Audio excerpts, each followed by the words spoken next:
যেখানে আল্লাহ রসুল সাল্লাল্লাহু আলাইহি সাল্লামের কবরটা, এই ঘরটাই ছিল রসুল সাল্লাল্লাহু আলাইহি সাল্লামের বিবি আম্মাজান আয়েশা সিদ্দিকার ঘর। এই ঘরের পর্দাটা সরাইলেই মসজিদে নববী। তো নবীজি গোসল করলেন, গোসল করার পর জাহাবালিয়া নুআ রওনা করলেন মসজিদে যাবে। মসজিদ অনেক দূরে, পর্দা সরাইলেই মসজিদ। রওনা করেই ফাউগমি আলাই, বেহুশ হয়ে গেছে। মানে এতটুকু যাইতে পারতেছে না, বেহুশ হয়ে গেছে। তাহলে আপনারা বুঝতে পারতেছেন অসুস্থতাটা কোন পর্যায়ের, যে এতটুকু যেতে পারছে না, বেহুশ হয়ে গেছে। বেহুশ হওয়ার পর সুম্মা আফাক, অনেকক্ষণ পর জ্ঞান ফিরে আসছে। জ্ঞান ফিরে আসার পর নবীজি জিজ্ঞাসা করলেন, আসাল্লাহ নাস, সাহাবীরা নামাজ পড়ছে? জবাব দেওয়া হলো লা হুম ইয়ান্তাজিরুন আলাক, হুজুর তারা নামাজ পড়ে নাই, এখনো আপনার অপেক্ষা আছে। নবীজি বললেন পানি আনো।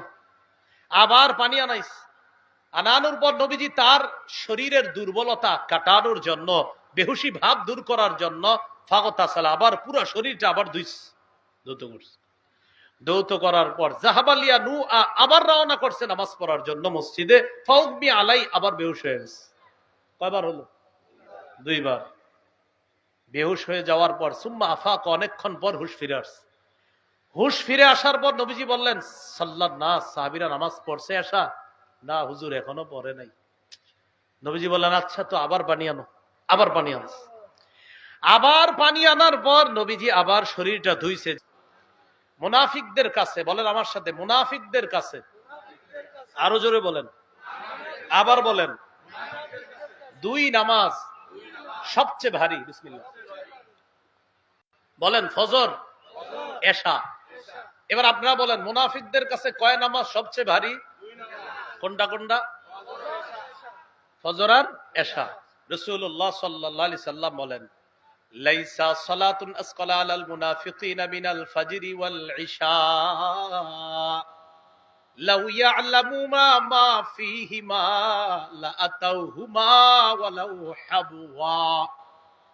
মুনাফিকদের কাছে দুই নামাজ ফজর আর এশার চাইতে ভারী আর কোনো জিনিস নাই। লাউ ইয়ালামুনা মা ফীহিমা, তারা যদি জানতো এশার নামাজ আর ফজরের নামাজের কি উপকার, লাআতাউহুমা ওয়ালাউ হাবওয়া, তারা গড়াগড়ি করে হলেও ফজর আর এশার নামাজে উপস্থিত হইতো। একটা মানুষ অসুস্থ হয়ে গেছে, এখন হাইটে আসতে পারে না, চেয়ারে বসেও আসতে পারে না, কয় গড়াগড়ি করে যেতে পারে। নবী বলেন ফজর আর এশার উপকারিতা কেউ যদি জানতো, সে গড়াগড়ি করে হলেও ফজর এশায় গিয়ে উপস্থিত হইতো। ভাই, আমরা নামাজের প্রতি যত্নবান হব, সময় মতো নামাজ পড়বো। তো যাই হোক, বিশেষ করে ফজর নামাজটা সময় মতো পড়ে আমরা দিন শুরু করব, বলেন ইনশাআল্লাহ। প্রতিদিন পরিপূর্ণ হজ উমরার সওয়াব কামাই করতে চাই কারা কারা? প্রতিদিন, একদম সহিহ হাদিস, প্রতিদিন। রাসূলুল্লাহ সাল্লাল্লাহু আলাইহি সাল্লাম বলেন, মান সাল্লাল গাদাতা ফি জামাআ, কেউ যদি ফজরের নামাজ জামাতে পড়ে, পড়ার পর সুম্মা কাদা ইয়াজকুরুল্লাহ, এরপর সে বসে বসে আল্লাহর জিকির করবে। মা বোনরা বাসায় ফজর পড়বে, পড়ার পর জায়নামাজে বসে আল্লাহর জিকির করবে। হাত্তা তাতলু আশ-শামসু, সূর্য ওঠা পর্যন্ত। সূর্য ওঠার পর হারাম সময় আছে, নিষিদ্ধ সময়, ওই নিষিদ্ধ সময়ের পর সাল্লা রাকাতাইন, দুই রাকাত নামাজ পড়বে। কানা লাহু কাজরি হাজ্জাতিন ওয়া উমরা তাম্মাতিন তাম্মাতিন তাম্মা, তার আমল নামায় পরিপূর্ণ হজ উমরা, পরিপূর্ণ হজ উমরা, পরিপূর্ণ হজ উমরার সওয়াব লিপিবদ্ধ হয়ে যাবে। নবী তিনবার বলছে পরিপূর্ণ, পরিপূর্ণ, পরিপূর্ণ। কোন নামাজ জামাতে পড়তে হবে? তাহলে ফজর জামাতে পড়ার পর বসে বসে তাসবিহ পড়বেন সূর্য ওঠা পর্যন্ত। সূর্য ওঠার পর এরপর হারাম সময় চলে যাবে, চলে যাওয়ার পর আপনি দুই রাকাত নামাজ পড়বেন, আপনাকে আল্লাহ তাআলা পরিপূর্ণ হজ উমরার সওয়াব দান করবেন।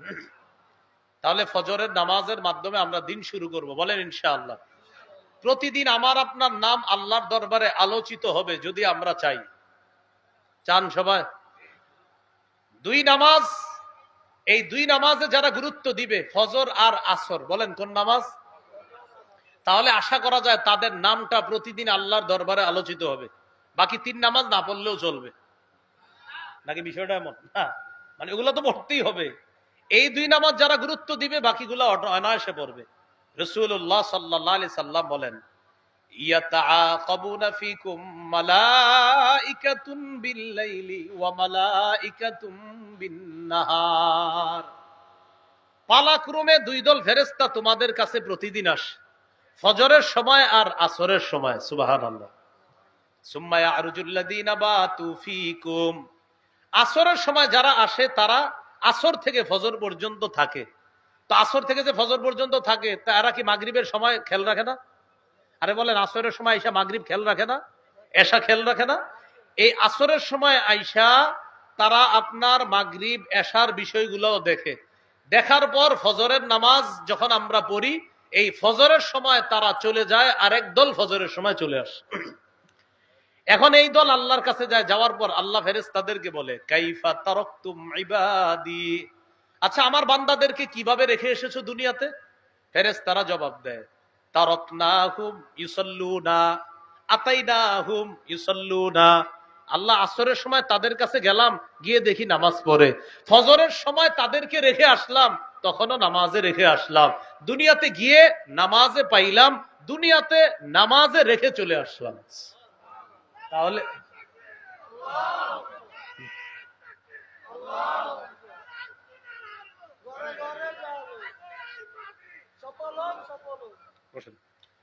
তাহলে ফজর আসরে ফেরেশতারা আসে। তো আসরে যারা আসে যায় হলো আপনার রাত থাইকা ফজরের সময় যায়। এখন আপনারা বলেন, রাত যে থাকে আসরের পরে কোন নামাজ? মাগরিব। মাগরিবের পরে কোন নামাজ? এশা। এর মানে আসরে আসলেও পরের নামাজগুলার খোঁজ খবর রাখা শুরু করে। এরপর ফজরের সময় যায়, আল্লাহর কাছে গিয়ে বলে, আল্লাহ কি আজীব বান্দা, দুনিয়াতে গেলাম নামাজে পাইলাম, রেখে আসলাম নামাজে রেখে আসলাম। আল্লাহ আমাদের সকলকে ফজর আসর যেন মিস না হয়। আর বাকিগুলা কিন্তু ফজরের সময় যারা আসে ওরা আবার আসর পর্যন্ত থাকে, তো মাঝখানে কোন নামাজ? জোহরের নামাজ। সব কিছু ফেরেশতারা খেয়াল রাখতেছে। তো আমার কথা হলো, আসা যাওয়াটা হয় দুই নামাজের সময়, ফজর আসর। তো আল্লাহর কাছে গিয়ে বলে, আল্লাহ আসরে গেলাম নামাজে পাইলাম, ফজরে আসলাম নামাজে রেখে আসলাম। এই আপনারা এখানে যারা আছেন, আগামীকাল ফজর যারা পড়বো, ফেরেশতারা এক বিশ্বাস করেন আমাদের কথা বলবে, আল্লাহ এদেরকে ফজরের নামাজে রেখে আসছে। আল্লাহ আমাদেরকে তৌফিক দান করেন। মনে আসেনি কি আলোচনা করতেছি? কি বলেন, মূল আলোচনা কি? নামাজ কায়েম। কি কায়েম? নামাজ কায়েমের মৌলিক কথা কয়টা? এক নাম্বার, পূর্ববর্তী শর্তগুলা খেয়াল রাখা। এই পূর্বের শর্তের 6টা শর্ত আলোচনা হয়েছে। 6 নাম্বার, অক্ত মতো নামাজ পড়া। কি মতো নামাজ পড়া? অক্ত। সময় মতো নামাজ পড়বেন কিনা একটা হাদিস শোনায়, শোনানোর পর আপনারা বুঝবেন যে সময় মতো নামাজ পড়া দরকার আছে কিনা। সহিহ বুখারী 687 নম্বর হাদিস। সাকুলান, মন দিয়ে শোনেন হাদিসটা। সাকুলান নবী সাল্লাল্লাহু আলাইহি সাল্লাম, নবীজি অসুস্থ হয়ে গেছে, প্রচন্ড অসুস্থ। অসুস্থ হওয়ার পর এশার নামাজের সময় সাহাবীরা অপেক্ষা করতেছে, নবীজি আসবেন, ইমামতি করবে, আমরা নবীর ইমামতিতে নামাজ পড়ব। ঘটনাচক্রে নবীজি এশার নামাজে আসে না। কোন নামাজ? এশার নামাজ। ঘরে যারা আছে নবীজি তাদেরকে বললেন, আসল্লান নাস, আচ্ছা আমার সাহাবীরা নামাজ পড়ছে? ঘরের সদস্যগণ জবাব দিলেন। হাদিসের বর্ণনাকারী আম্মাজান আয়েশা সিদ্দিকা রাদিয়াল্লাহু তাআলা আনহা। তো ঘরে যারা আছে তারা জবাব দিলেন, লা হুম ইয়ান্তাজিরুনা লাক, তারা এখনো এশা পড়ে নাই, আপনার অপেক্ষা আছে। নবীজি বললেন, দুউলি মাআন ফিল মিখদাব, পানি আনো, পানি আনো, আমি গোসল করব। আমরা পানি আনলাম, পানি নেওয়ার পর ফাগতাসালা, নবী গোসল করলেন।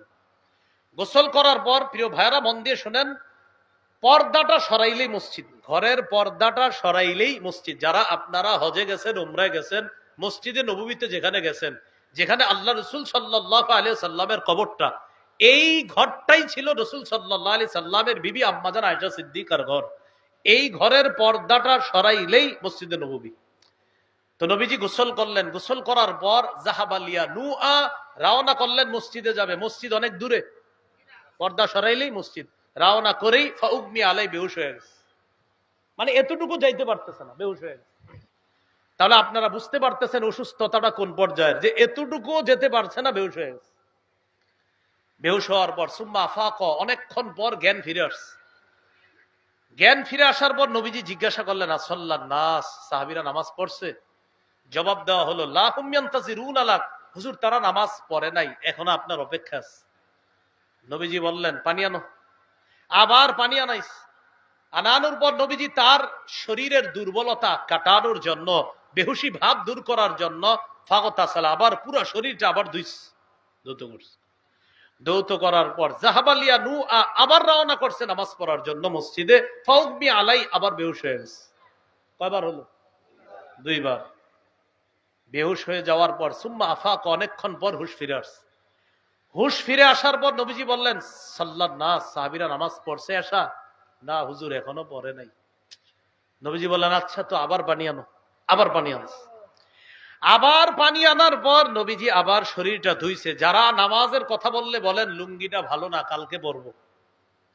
নামাজের দাওয়াতটা দিলেই বলে আজকে না কালকে। কমন জবাব থাকে যে লুঙ্গিটা। মুসলমান এই জবাব কিভাবে দেয় যে আমার লুঙ্গি ভালো না? এই জবাব তো মুসলমানের হতে পারে না। আপনি লুঙ্গি ভালো না, সে আপনার কখন বলে? আসরের পরে, জোহরের পরে। মানে এরা যখন দাওয়াত দিবেন কয় লুঙ্গি ভালো। মুসলমান এই কথা বলে কেমনে যে আমার লুঙ্গি ভালো না? এটা মুসলমানের কাপড় তো সবসময় পাক সাফ থাকবে। আমার লুঙ্গি ভালো না, ভাই নামাজে চলেন।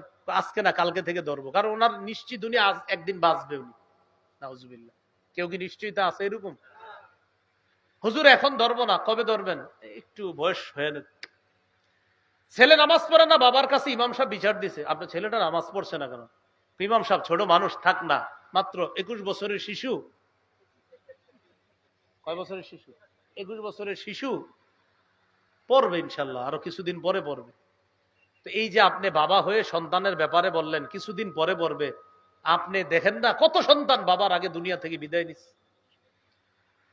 তাহলে এই হলো অবস্থা। নবীজি কয়বার বেহুশ হলেন? দুইবার। বেহুশ হওয়ার পর হুশ ফিরে আসছে, বললেন আবার পানি আনো। আবার পানি আনছে, আবার শরীর ধৌত করছে। জাহাবালিয়া নু আবার মসজিদে রওনা করছে নামাজ পড়ার জন্য। ফাউগুমিয়া আলাইহি, আবার বেহুশ হয়ে গেছে তিনবার। সুম্মা আফাক, আবার হুশ ফিরে আসছে। নবীজি বললেন আসাল্লান নাস, সাহাবীরা নামাজ পড়ছে কিনা? জবাব দেওয়া হলো লা হুম ইয়ান্তাজিরুনা লাকা ইয়া রাসূলুল্লাহ। হুজুর তারা নামাজ পড়ে নাই, আপনার অপেক্ষায় আসে, এশার নামাজের অপেক্ষায়। নবীজি বললেন আয়েশা, মানুষ পাঠায় দাও আবু বকরের কাছে। আবু বকরকে বলো ফাল্লিউসাল্লি বিন নাস, আবু বকর যেন মানুষকে নামাজ পড়ায়া দেয়। আমি পারবো না আয়েশা, আমি তো যেতেই পারতেছি না। আমি তো 3 বার চেষ্টা করলাম, ট্রাই করলাম, বারবার বেহুশ। আয়েশা আমি নড়তেই পারতেছি না জায়গা থেকে। আবু বকরের কাছে লোক পাঠাও, বলো আবু বকর যেন ইমামতি করে আমার সাহাবীদেরকে নামাজ পড়ায়।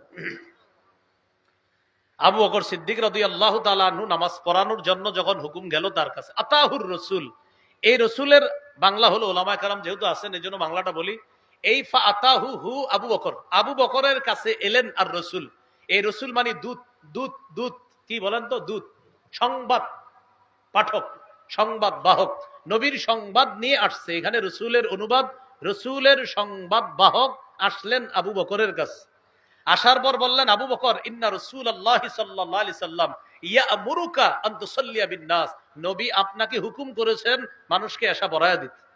আবু বকর সিদ্দিক রাদিয়াল্লাহু তাআলা আনহু নরম ছিলেন না গরম? ওয়া কানা আবু বকরিন রাজুলান রাকীকা, তিনি ছিলেন নরম। তাই হযরত ওমরকে বললেন, ওমর আমি পারবো না, নবীর জায়গায় ইমামতি করব, আমি পারবো না, তুমি একটু পড়ায়া দাও নামাজটা, সাল্লি বিন নাস। হযরত ওমর বললেন হ্যাঁ আমি নবী এখানে আছে আর আমি নামাজ পড়াবো? হ্যাঁ আমি পারবো না। আনতা হাক্কু বিল ইমামা, আপনি বেশি যোগ্য। এখান থেকে একটা ইঙ্গিত আল্লাহ নবী বুঝায়া যায়, আমি যখন থাকবো না তোমাদের নেতৃত্ব আবু বকরই দিবে, ইঙ্গিত। এজন্য খলিফা নির্বাচনের 4 পদ্ধতির প্রথম পদ্ধতি হলো ইশারা। খলিফা নির্বাচনের 4টা পদ্ধতি আছে। প্রথম পদ্ধতি ইশারা, এ আল্লাহ রাসূলের ইশারা, আবু বকরকে ইমামতি করতে বলো। এর মানে আমি না থাকলে তোমাদের গুরুত্বপূর্ণ দায়িত্বটা যাবে আবু বকরের কাছে। তো যাই হোক, আমি তো খেলাফত নিয়ে আলোচনা করতেছি না, শুধু বললাম খলিফা নির্বাচনের 4 পদ্ধতি। প্রথমটা হলো ইশারা, এখান থেকে বোঝা যায়। আবু বকর সিদ্দিক নামাজ পড়াইলেন। নামাজ পড়ানোর পর দেখেন একদিন জোহরের সময় নবীর শরীরটা ভালো লাগতেছে, জোহরের সময় ভালো লাগার পর দুইজনের কাঁধে ভর দিলেন, এইভাবে কাঁধে ভর দিয়ে মসজিদে গেলেন।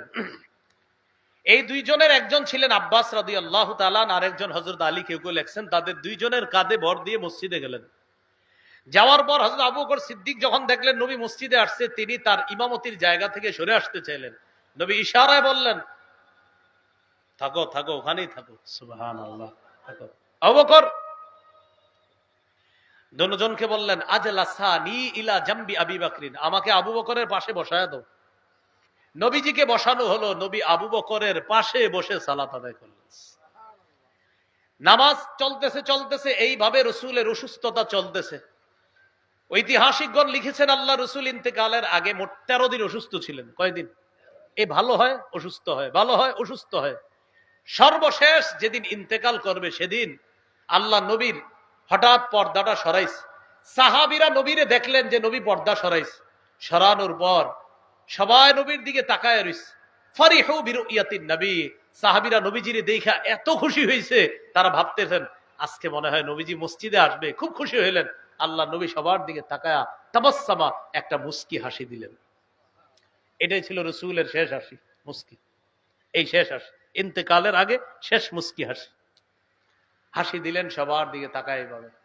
হাসি দেওয়ার পর নবী ইশারায় বললেন, আতিম্মু সালাতাকুম, নামাজ তোমরা আদায় করে নাও।